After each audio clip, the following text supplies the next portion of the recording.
Students, তোমরা যারা ত্রিপুরার বিভিন্ন কলেজে আন্ডার গ্রাজুয়েট কোর্সে পড়ছো, সামনেই তোমাদের অড সেমিস্টারের এক্সাম, ফাইনাল এক্সাম।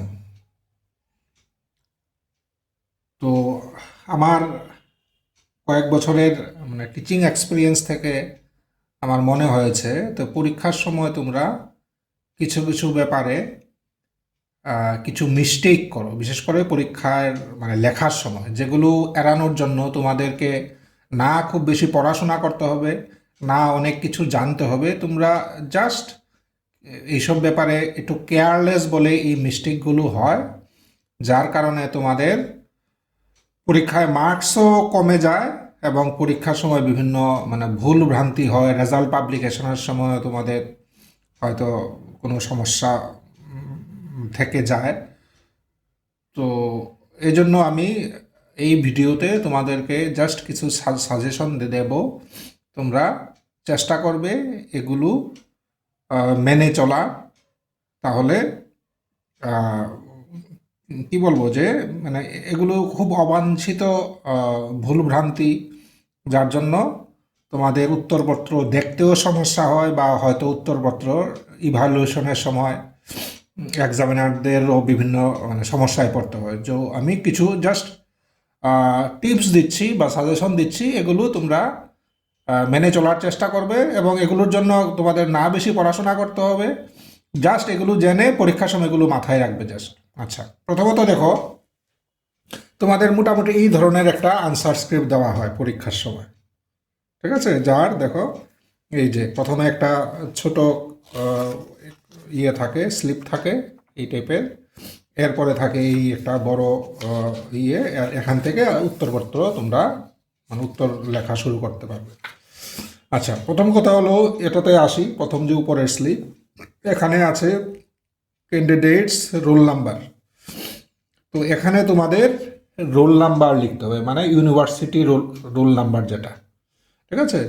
মনে রাখবে, আস্থা এই উত্তরপত্রের ভিতরে সবচেয়ে সেন্সিটিভ পার্ট হলো এটা, সবচেয়ে সেন্সিটিভ পার্ট। ইভেন তুমি ভিতরে কি লিখেছ তার থেকেও বেশি সেন্সিটিভ হলো এটা, সবচেয়ে বেশি সেন্সিটিভ। এখানে যদি বিন্দুমাত্র ভুল হয়, দেন তোমার রেজাল্ট পাবলিশ হবে না, বা তোমার খাতা ইভ্যালুয়েশনের ক্ষেত্রে বিভিন্ন রকমের সমস্যা দেখা দেবে। কাজেই রোল নাম্বার নির্ভুলভাবে লিখবে, বড় বড় করে লেখার চেষ্টা করবে, যাতে বুঝতে কারোর অসুবিধা না হয়।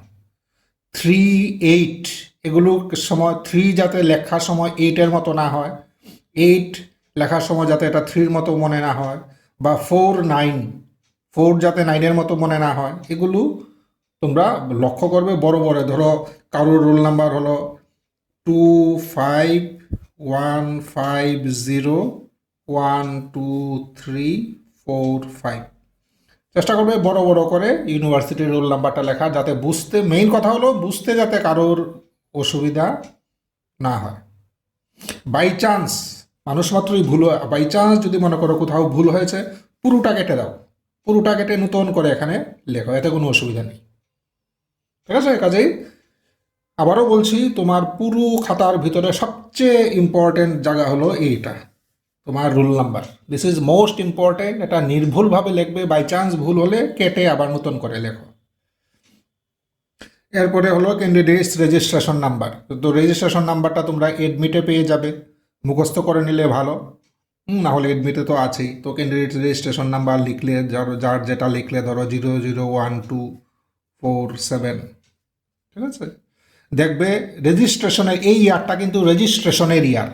কোন ইয়ারে তোমার রেজিস্ট্রেশন, এটা কিন্তু কোন ইয়ারের এক্সাম এটা না, এটা হলো কোন ইয়ারে তোমার রেজিস্ট্রেশন। তো তোমার রেজিস্ট্রেশন যদি 2025-এ হয়, তাহলে এখানে 2025 লিখবে, 2025। যদি তোমার রেজিস্ট্রেশন 2023-এ হয়, তাহলে লিখবে 2023। এগুলো এটা হলো, মনে রাখবে, এই ইয়ারটা হলো ইয়ার অফ রেজিস্ট্রেশন। আচ্ছা, এক্সামিনেশন। এক্সামিনেশন হলো তুমি কোন পরীক্ষাটা দিচ্ছ, এটা তোমাদের প্রশ্নপত্র দেওয়া থাকে, প্রশ্নপত্র দেখেও লিখতে পারো। দেখো, এখানে একটা প্রশ্নপত্র আমি নিয়েছি আগের, তো এখানে দেওয়া আছে। তো এটা অনেক বড়, এখান থেকে সংক্ষেপে তোমরা লিখে নাও। এটার মধ্যে এটা এমন কিছু না, তোমরা মোটামুটি একটা তোমরা এনইপি আহ, এত এনইপি এক্সাম 2025 অতটুকু লিখলেও হবে। এখানে এমন না যে একেবারে তোমার মানে এটার সেন্সিটিভিটি অনেকটা কম, এমন না তোমার একেবারে পুরোটাই লিখতে হবে, মোটামুটি বুঝলেই সারলো। ঠিক আছে, এই এক্সামিনেশনে তাহলে আমরা ধরো তোমরা তোমরা যে দেবে কি তোমরা দেবে এনইপি এক্সাম। ধরো কেউ ফার্স্ট সেমিস্টার দেবে, তাহলে ও এনইপি ফার্স্ট সেম আমরা 2025 লিখে দিলাম। কতটুকু লিখলেও চলবে, বা কোয়েশনে যেমন আছে লেখা এমন লিখলেও চলবে। ওকে, তাহলে এক্সামের ব্যাপারটা বুঝলাম। ইয়ার ইয়ার হলো এক্সামিনেশনটা কোন ইয়ারের এক্সাম। ঠিক আছে, কোন ইয়ারের এক্সাম তোমরা সামনে যে পরীক্ষাটা দেবে সেটা হলো আসলে 2025-এর এক্সাম। তোমাদের সেশনটা একটু লেটে বলে তোমরা 2026-এ পরীক্ষাটা দেবে, আসলে কিন্তু পরীক্ষাটা 2025-এর।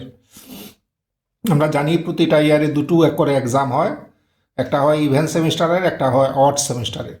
তো তোমাদেরটা অড সেমিস্টারের এক্সাম একটু 2025-এরই ডিসেম্বরে মানে এটা শিডিউল টাইম।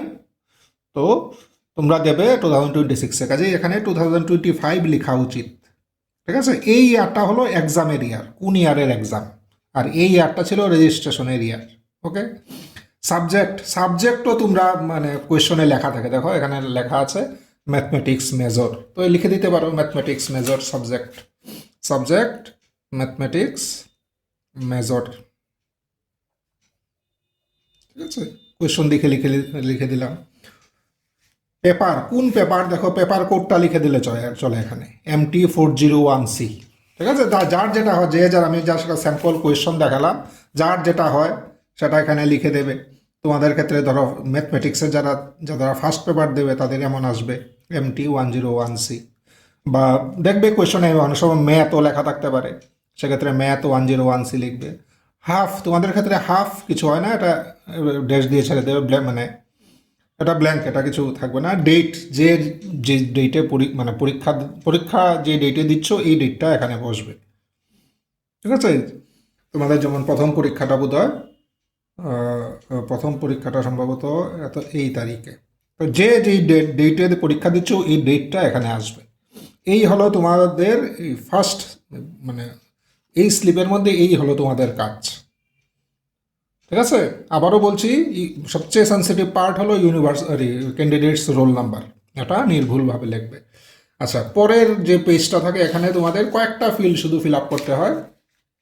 এই হলো এক্সামিনেশন যেটা বলেছিলাম, কোয়েশ্চন পেপার দেখে লিখতে পারো, বা এনইপি অড সেমিস্টার এক্সাম 2025 এবার একটা কিছু লিখে দিলে হবে।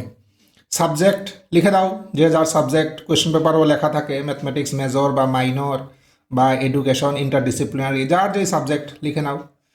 পেপার কোডটা লিখে দিতে পারো, কোয়েশ্চেন পেপারের মধ্যে কোড আছে, কোডটা দেখে লিখে নিতে পারো। হাফ তো ব্ল্যাঙ্ক থাকবে, ডেট হলো যে ডেটে পরীক্ষা দিচ্ছ এই ডেট। কাজেই তোমার কিন্তু মানে তোমার আইডেন্টিটি প্রকাশ করার যে কাজ এটা হয়ে গেল, তোমার এখানে বাইরে আর কোনো কাজ নেই। বাকি কাজ হলো যখন ইনভিজিলেটর আসবে এগুলো চেক করে ইনভিজিলেটর এখানে সাইন করবে। যিনি খাতা দেখবেন পরে উনি খাতা দেখে এখানে মার্কস দেবেন, মার্কস দিয়ে এখানে এক্সামিনার সাইন করবে। যাই হোক, এগুলো তোমার না জানলেও চলবে, তোমার কাজ শেষ। ওকে, আচ্ছা,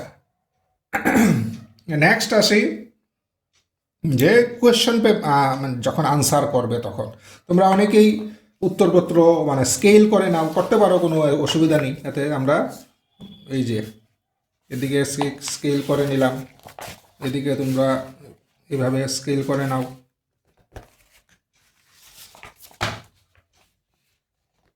এদিকে স্কেল করে নাও, এভাবে তোমরা স্কেল করে সবাই নাও, এটা বলার কিছু নেই, আমরা স্কেল করে নিলাম। আচ্ছা, নেক্সট আমরা এখান থেকে এখন উত্তর শুরু করব। আচ্ছা, এখানে বলি যে তুমি প্রথমে যে কোনো আনসারই করতে পারো, যে কোয়েশ্চন তুমি ভালো পারো এটাই আনসার করতে পারো, কোনো অসুবিধা নেই। বাট যে কোয়েশ্চনের নাম্বারটা কিন্তু একটু বড় বড় করে লিখবে। কোয়েশ্চনের নাম্বারটা এটা একটা বিশাল বড় তোমাদের মানে, এবং গণহারে যেই ভুলটা করো, কোয়েশ্চনের নাম্বার খুঁজে পাওয়া যায় না, লেখলেও এত ছোট বোঝা যায় না, এটা কি সি না ই বোঝা যায় না। কাজেই কোয়েশ্চনের নাম্বারটা বড় বড় করে লিখবে। সাপোজ আমি আনসার করছি 5A, তাহলে বড় বড় করে লেখো 5A, বড় বড় করে লেখো, যাতে এটা মানে খুঁজতে কারোর কোনো অসুবিধা না হয়। আচ্ছা, 5 এর পরে দেখো পরের আনসার যেটা, 5 এর আনসার শেষ হলো, ধরো 5A লিখলে, 5A ধরো এখানে এসে শেষ হলো, 5A শেষ হলো ধরো এই জায়গাতে এসে, ঠিক আছে? দেন করতে পারো কি, তুমি বাকি এই জায়গাটা ছেড়ে দিতে পারো। তোমাদের দেখবে যে আনসার স্ক্রিপ্ট এখানে লেখাও থাকে যে প্রতিটা আনসার ফ্রেশ পেজে আরম্ভ করো, ঠিক আছে? প্রতিটা আনসার ফ্রেশ পেজে এটা লেখাও থাকে। তো যদি মনে করো না আমি ফ্রেশ পেজে আরম্ভ করব না, সেক্ষেত্রে অ্যাটলিস্ট কিছুটা পরিমাণ গ্যাপ দাও। যদি 5A এখানে শেষ হয়, একটু পরিমাণ সাদা স্পেস দিয়ে এখানে তুমি লেখো ধরো 7B, বড় বড় করে লেখো 7B, যাতে তোমার কোন কোয়েশ্চনের আনসার সেটা যাতে খুঁজতে এক্সামিনারের বিন্দুমাত্র কষ্ট না হয়, ঠিক আছে? এটা খুঁজতে যাতে এই যে 7B বড় বড় করে লিখবে। এবার দেখো আরেকটা কমন মিস্টেক, যেটা হলো 5-এর পরে ধরো তোমরা কেউ 5B করবে, তো তখন করো কি, সবাই শুধু বি লিখে দাও, কারণ তোমাদের মনে থাকে আর এই 5 তো আগেই লিখেছি। আমার অ্যাডভাইস হলো তোমরা যদি 5Bও আনসার করো, দেন 5 কথাটার সঙ্গে প্রতিটার সাথে আনো 5B, প্রতিটার সাথে 5 কথাটা আনো। হতে পারে তুমি পর করছো, কিন্তু 5 কথাটা যখন এক্সামিনার যখন চেক করবে, তখন তুমি হয়তো এর আগের পেজে লিখেছো 5A, এরপরে যখন তুমি বি লিখবে 5 ছাড়া, তখন এক্সামিনার তখন মনে হবে যে এই বিটা কোন বি, এটা কি 5-এর বি না, তখন আবার কোয়েশনের সাথে মিলিয়ে মানে এগুলো চেক করে। মানে আমি চাইছি তোমরা এমনভাবে নিজেকে প্রেজেন্ট করো যাতে এক্সামিনার খুব মানে কি বলবো, উইদাউট মানে পুটিং মাচ এফোর্ট, এক্সামিনার যাতে তোমার খাতাটা দেখতে পারে। কাজেই কি বললাম, কোয়েশ্চন ইয়েগুলো তোমরা কোয়েশ্চনের যে নাম্বার বড় বড় করে লেখো। যদি 5-এর পরে 5B আনসার করো, তাহলে দুটোর সাথেই 5 কথাটা যাতে আসে। 5C হলে 5C আবার লেখো, শুধু বি বা শুধু সি না লিখলে ভালো, ঠিক আছে? আর কি, যদি পারো তো প্রতিটা কোয়েশ্চন, একবারে শর্ট কোয়েশ্চন হলে আলাদা ব্যাপার, একটু ব্রড কোয়েশ্চন হলে নতুন পেজ থেকে প্রতিটা কোয়েশ্চন আরম্ভ করো। যদি নতুন পেজ থেকে আরম্ভ করতে না চাও, দেন অ্যাটলিস্ট লিভ সাম ব্ল্যাঙ্ক স্পেস, ঠিক আছে? অতটুকু জায়গা সাদা ছেড়ে দাও, যাতে একটা মানে ডিফারেন্স বোঝা যায় যে এখানে এই কোয়েশ্চনটা শেষ হলো, এর একটু পরে এই কোয়েশ্চনটা শুরু হলো, ঠিক আছে? এই একটা সাদা পোর্শন তোমরা ছেড়ে দেবে, ছেড়ে দিয়ে লিখবে, যাতে পরের কোয়েশ্চনের শুরুটা ঠিক মতো যাতে বোঝা যায়। আচ্ছা, নেক্সট হলো, যদি এক্সট্রা শিট নাও, এগুলো তোমাদের দেখো মানে বলার মতো কিছু না, তোমরা কলেজে পড়ো, এগুলো সব জানো। তবুও আমি বিভিন্ন ক্ষেত্রে দেখেছি, এগুলো তোমাদের কলেজে পড়লেও তোমরা ভুল করে, এই জন্য আমি যা শেয়ার করছি। যদি এক্সট্রা শিট নাও, দেন এক্সট্রা শিটের মধ্যে তোমার রোল নাম্বারটা লিখে রাখো, তোমার যে ইউনিভার্সিটির রোল নাম্বার। আর নাম্বার, আর এক্সট্রা শিটগুলোকে নাম্বারিং করে দিও, পরে যখন তুমি এগুলোকে স্টেপল করবে, তোমার সুতো দিয়ে বাঁধবে, তখন সুবিধা হবে। পেজ যদি যেগুলো নেবে, 3টা পেজ নিলে 1 2 3 করে নাম্বারিং করে দিবে লেখার সময়, তাহলে এগুলো সিরিয়ালি সাজাতে তোমার সুবিধা হবে। আচ্ছা, অবশ্যই একটা পেজের দুই সাইডে লিখবে, মানে পুরো একটা পেজের দুই সাইডেই তোমরা লিখবে। হ্যান্ড রাইটিং চেষ্টা করবে যতটুকু পারো সুন্দর করে, ক্লিয়ার, নিট অ্যান্ড ক্লিনভাবে লেখার চেষ্টা করবে, যাতে এক্সামিনারের তোমার প্রতি দৃষ্টি আকর্ষণ হয়। আচ্ছা, নেক্সট হলো, it is for mathematics student only. ধরো যেমন 2 ডাইমেনশন আছে বা 3 ডাইমেনশন আছে, যেখানে তোমাদের ফিগার মানে আঁকার চেষ্টা করবে। 2 ডাইমেনশন বা 3 ডাইমেনশনের ক্ষেত্রে চেষ্টা করবে ফিগার আঁকার, এবং ফিগারটা should be representative of all information. যেমন আমি ফর এক্সাম্পল ধরো এখানে একটা কোয়েশ্চন দেখো, এখানে কোয়েশ্চন কি বলছে, find the equation of those tangents of this circle which are parallel to the line এত, ঠিক আছে? তো কি 4A আমি ধরো আমি আরেকটা পেজে দেখাই তোমাদের। ধরো এখানে 4A আচ্ছা। যেহেতু এটা মানে দেখো এটা কিন্তু ফিগার, মানে টু ডির কোয়েশন, এবং এটা ফিগার একটা প্রয়োজন এই ইয়েটা সলভ করার জন্য। কি বলছে, একটা সার্কেল আর তার ট্যানজেন্ট যেগুলো এই লাইনের প্যারালাল, এগুলো বের করতে হবে। তাহলে সার্কেল একটা আঁকি, এই একটা সার্কেল আঁকলাম, আচ্ছা। কি বলেছে, তার টেনজেন্ট দরকার একটা লাইনের প্যারালাল, লাইন একটা দিয়েছে, যে কোনো একটা লাইন দিয়েছে, ধরো এই একটা লাইন দিয়েছে, আর আমার দরকার এই লাইনের প্যারালাল তার টেনজেন্ট। ঠিক আছে, এখানে ফিগার কিন্তু আঁকলাম, কিন্তু ফিগারটা কি, ফিগারটা সব ইনফরমেশন এখানে কিন্তু নেই। তোমরা ফিগার আঁকার সময় মনে রাখবে যে এমনভাবে ফিগারটা আঁকবো যাতে এক্সামিনার ফিগারের মধ্যে সব ইনফরমেশন পেয়ে যায়। যেমন কি এটার বলেছে সার্কেল, তাহলে এটা এরো দিয়ে এখানে দিয়ে দাও সার্কেলটার ইকুয়েশন কি, x² + y² = 52। আচ্ছা, এটা কি লাইন, এরো দিয়ে লাইনটার ইকুয়েশন দিয়ে দাও কি 2x + 3y - 6 = 0। তাহলে দেখো এক্সামিনারের বারবার কোয়েশন দেখতে হবে না। তোমার ইয়েতে ইনফরমেশন আছে, সব ইনফরমেশন কি আছে, এখনো দু একটা ইনফরমেশন বাকি আছে। কি বাকি আছে, যা যা দিয়েছে সব বোঝা যায় এখান থেকে দেখো, কিন্তু তুমি কোনটা বের করবে, তোমার বের করতে হবে তার ট্যানজেন্ট এটার প্যারালাল। কাজেই তোমার দেখো এটার প্যারালাল মানে এই একটা ট্যানজেন্ট, এটার প্যারালাল মানে এদিকেও একটা ট্যানজেন্ট থাকতে পারে। কাজেই তোমার এগুলো বের করতে হবে। তুমি এক কাজ করতে পারো, এই এখানে একটা ইন্টারোগেটিভ সাইন দিয়ে দাও। কাজেই দেখো এক্সামিনার তোমার শুধু ফিগার দেখলে বুঝে যাবে কি দেওয়া আছে, কি বের করতে হবে। কাজেই এই ফিগারটা হলো representative of the whole question দেখার দরকার নেই, শুধু ফিগার দেখলে এক্সামিনার বুঝে যাবে তোমাকে কি দেওয়া হয়েছে এবং তোমাকে কি বের করতে হবে। তো এইভাবে যদি ফিগার যেখানে আঁকা যায় ফিগার আঁকবে, এবং ফিগারের মধ্যে চেষ্টা করবে সব ইনফরমেশনগুলো দেওয়ার।